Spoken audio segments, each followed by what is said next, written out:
आज हम डिस्कस करेंगे जावा ऑपरेटर्स के बारे में कि वो कौन कौन से ऑपरेटर्स हैं जो जावा यूज़ करता है और वो कैसे जो है ना वो वर्क करते हैं, तो उनके बारे में हम डिस्कस करेंगे। बेसिकली जो ऑपरेटर्स होते हैं वो स्पेशल ऑपरेशंस जो है वो वेरिएबल्स और वैल्यूज़ पे परफॉर्म करने के लिए यूज़ होते हैं।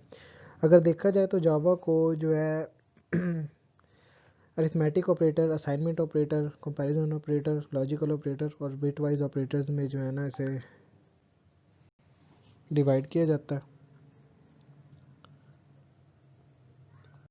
तो सबसे पहले देखते हैं arithmetic operators. Arithmetic operators are used to perform common mathematical operation such as addition, subtraction, multiplication, division, modulus, or we also known as a remainder operator. After that, increment and decrement operator. अब इन सब में क्या होता है, जो addition होती है वो दो चीज़ों को ऐड करने के लिए टुगेदर, और यानी कि टू वैल्यूज़ को हमने ऐड करना हो, जैसे वन वन प्लस टू। उसके बाद सब्सट्रैक्शन क्या होती है, वन माइनस टू कोई भी, या फिर एक्स माइनस वाई कोई भी हमने जो इसमें ऑपरेशन करना हो सब्सट्रैक्शन का, वो हम कर सकते हैं। उसके बाद मल्टीप्लिकेशन किस लिए यूज़ होती है, मल्टीप्लाई टू वैल्यूज़। डिवीजन क्या और होता है, डिवीजन क्या कर होता है एक वैल्यू को दूसरे पे डिवाइड कर रहा होता है। और मॉडुलस ऑपरेटर क्या होता है, मॉडुलस ऑपरेटर ये होता है हमारे पास जो है ना रिटर्न करता है एक रिमाइंडर। रिमाइंडर क्या होता है, मिसाल के तौर पे आपने दो चीज़ों को डिवाइड किया, अगर वो पूरी डिवाइड नहीं होती तो उसमें जो बाकी चीज़ बच जाती है वो हमारा रिमाइंडर होता है। उसके लिए हम मॉडुलस ऑपरेटर यूज़ करते हैं। उसके बाद आ जाता है इंक्रीमेंट ऑपरेटर। इंक्रीमेंट ऑपरेटर क्या और होता है, किसी चीज़ के अंदर जो है ना वैल्यू वन जो है ना ऐड करने के लिए। इसी तरह डिक्रीमेंट जो होता है वो किसी एक वैल्यू को जो है ना वो डिक्रीज़ करने के लिए जो हम यूज़ करेंगे। उसके बाद हमारे पास आ जाता है जावा असाइनमेंट ऑपरेटर। अब जावा असाइनमेंट ऑपरेटर किस लिए यूज़ होता है, assignment operator are use to assign a value to a variable. यानी कि अगर आपने किसी वेरिएबल को कोई वैल्यू असाइन करनी है तो उसके लिए हम असाइनमेंट ऑपरेटर यूज़ करते हैं। अब असाइनमेंट जो ऑपरेटर है वो इज इक्वल टू का साइन होता है, इक्वल टू जो हम लगाते हैं ना, इक्वल टू, तो इसके ज़रिए हम जो है ना वैल्यू है असाइन करवा सकते हैं। अब जिस चीज़ जो वेरिएबल है वो हमारा लेफ्ट साइड पे होता है और जो वैल्यू हमने असाइन करते हैं वो हमारे राइट साइड पे लिखी जाती है असाइनमेंट ऑपरेटर के। तो जैसे कि आप एग्जांपल में देखेंगे ये कि इंट एक्स जो है इधर हमारे पास वेरिएबल है जिसके अंदर यानी कि हमने वैल्यू स्टोर करवानी है, और असाइनमेंट ऑपरेटर के बाद जो राइट साइड पे वैल्यू 10 लिखी हुई है ये वो वैल्यू है जो हमने इसको असाइन करवानी है। इसी तरह देखा जाए तो एक एडिशन असाइनमेंट ऑपरेटर भी होता है। एडिशन असाइनमेंट ऑपरेटर क्या करता है, यानी कि अगर आप किसी चीज़ में जो आपकी जो वेरिएबल है उसके अंदर 10 जो है ना वो प्लस करना चाहते हैं उसकी वैल्यू में, तो एडिशन असाइनमेंट ऑपरेटर यूज़ करेंगे। मिसाल के तौर पे अगर आप देखें एग्जांपल में x plus is equal to 5। अब इसका क्या मतलब है, अगर इसको हम देखा जाए कि फंक्शन इसका क्या, ये कैसे काम करेगा, तो इसमें ये होगा, इसकी जो होगा x plus is equal to 5 is equal to x is equal to x plus 5। यानी कि अगर हम इसको x plus is equal to 5 लिख देते हैं तो इसका मतलब होता है x is equal to x plus 5। यानी x में जो है ना वो 5 जो वैल्यू है ना वो ऐड हो रही है। इसी तरह बाकी जितने भी हमारे अरिथमेटिक ऑपरेटर्स हैं उनके साथ हम असाइनमेंट ऑपरेटर्स को ऐसे यूज़ कर सकते हैं जैसे कि इधर एग्जांपल्स में दिया हुआ है आपको सबको। इधर addition assignment operator, subtraction assignment operator, multiplication जो है असाइनमेंट ऑपरेटर है, उसके बाद जो है हमारा division assignment operator, modulus and और power greater than less than, ये सारे जो ऑपरेटर्स जो है ना हमारे जो है ना असाइनमेंट ऑपरेटर के साथ हम यूज़ कर सकते हैं।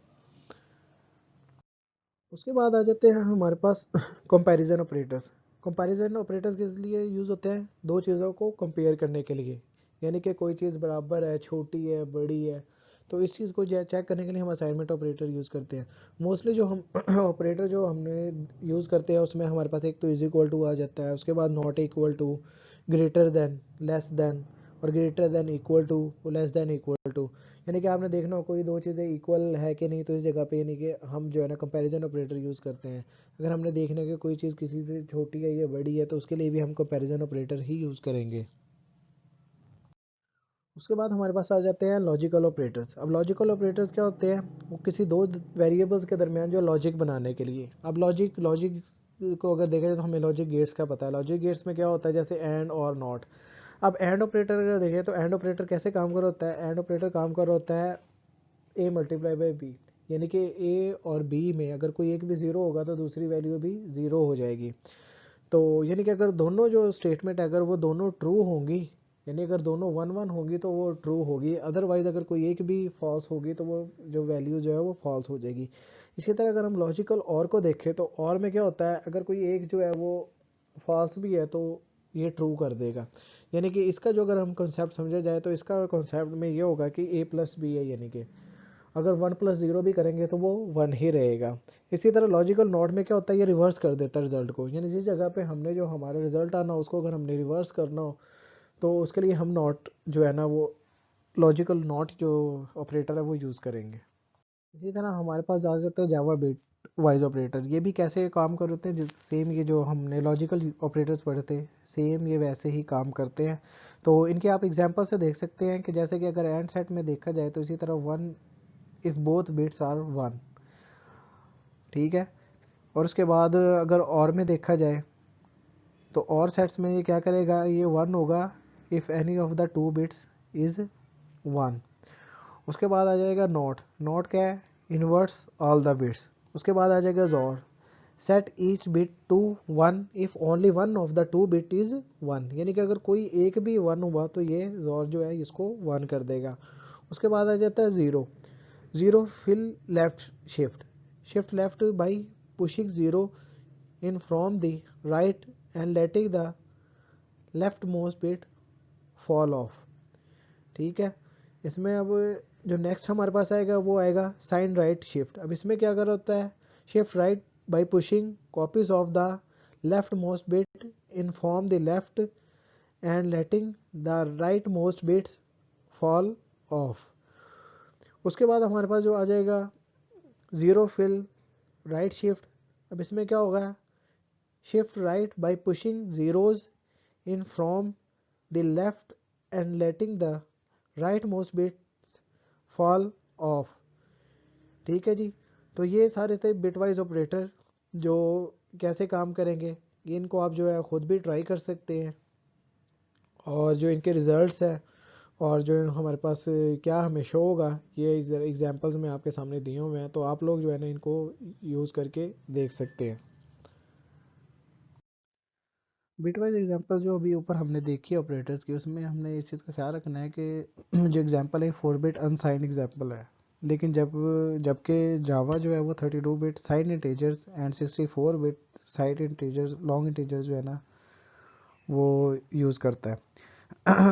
तो इस वजह से अगर देखा जाए तो हमने देखा था नॉट 5 जो है ना वो रिटर्न कर रहा है उसमें 10, लेकिन असल में जो है ना ये जो है ना -6 जो है ना रिटर्न कर रहेगा। इसी तरह अगर देखा जाए दूसरी जो एग्जांपल है हमारी जिसमें हमारे पास ये आ रहा है साइंड राइट शिफ्ट 9 to 1, इसमें क्या होगा, will not return 12, it will return 4। क्योंकि जो हमारा जो डाटा है जो वो 32 बिट में चला जाएगा उसमें, अगर यानी कि आप देखें तो उसमें ये हमारे पास जो वैल्यूज़ है ना इसमें इस तरफ जो है हमारी जो जब हमारा 32 बिट हो जाएगा तो हमारी वैल्यू साइज़ जो है वो इंक्रीज़ हो रहा है, तो इसमें हमारे पास जो है ये ज़ीरोज़ जो है ये ज़्यादा हो गए हैं। तो इसमें जब जब हम 9 को बाइनरी कोड में चेंज करें तो हमारा बाइनरी कोड आ रहा है इसके नीचे, और जो हमारा रिज़ल्ट आएगा वो 100 आएगा, और 100 जो लास्ट में जो ये बाइनरी कोड किस जो बनेगा ये बनता है 4 का। तो इस चीज़ का जो आप लोगों ने ना ख़ास ख्याल करना है। ये सब ऑपरेटर देखने के बाद फिर हम देखते हैं कि जी अगर एक ही हमारी स्टेटमेंट में अगर हम ये सारे ऑपरेटर्स यूज़ कर लें तो वो किस तरह से काम करेंगे। तो ये है उनका प्रेसिडेंस जो है ना वो लिस्ट है, यानी कि कौन सा जो है ना ऑपरेटर सबसे पहले जो है वो रन होगा, उसके बाद कौन सा होगा और उनकी जो है वो डायरेक्शन क्या होगी, ये सब इस लिस्ट में जो है ना वो आप लोगों को मिल जाएगा। जैसा कि अगर देखा जाए तो पैरेंथेसिस में वो लेफ़्ट टू राइट जो है ना वो लेवल 1 है, अगर किसी भी स्टेटमेंट में पैरेंथेसिस होंगी तो सबसे पहले वो लेफ़्ट टू राइट जो है ना जो हमारी जावा वर्चुअल मशीन है वो पहले ये चेक करेगी कि इसमें लेफ़्ट टू राइट जो है सबसे पहले अगर पैरेंथेसिस आ रही हैं तो वो उसको सॉल्व करेगी। उसके बाद आप देखेंगे इसी तरह उसके बाद जो लेवल 2 पे आते हैं वो हमारे अरिथमेटिक ऑपरेटर्स में, जिसमें इंक्रीमेंट डिक्रीमेंट आ रहे हैं, ये आ जाते हैं। उसके बाद फिर कास्ट ऑब्जेक्ट क्रिएशंस आ जाती हैं, फिर मल्टीप्लिकेटिव्स आ जाते हैं। ऐसे यानी कि देखेंगे तो ये सब के जो है ना लेवल, डिफरेंट लेवल्स हैं, और उन्होंने कैसे किस लेवल पे जाके जो है ना उन्होंने ऑपरेटर्स ने वर्क करना है, वो सारा इसके अंदर वो मेंशन है।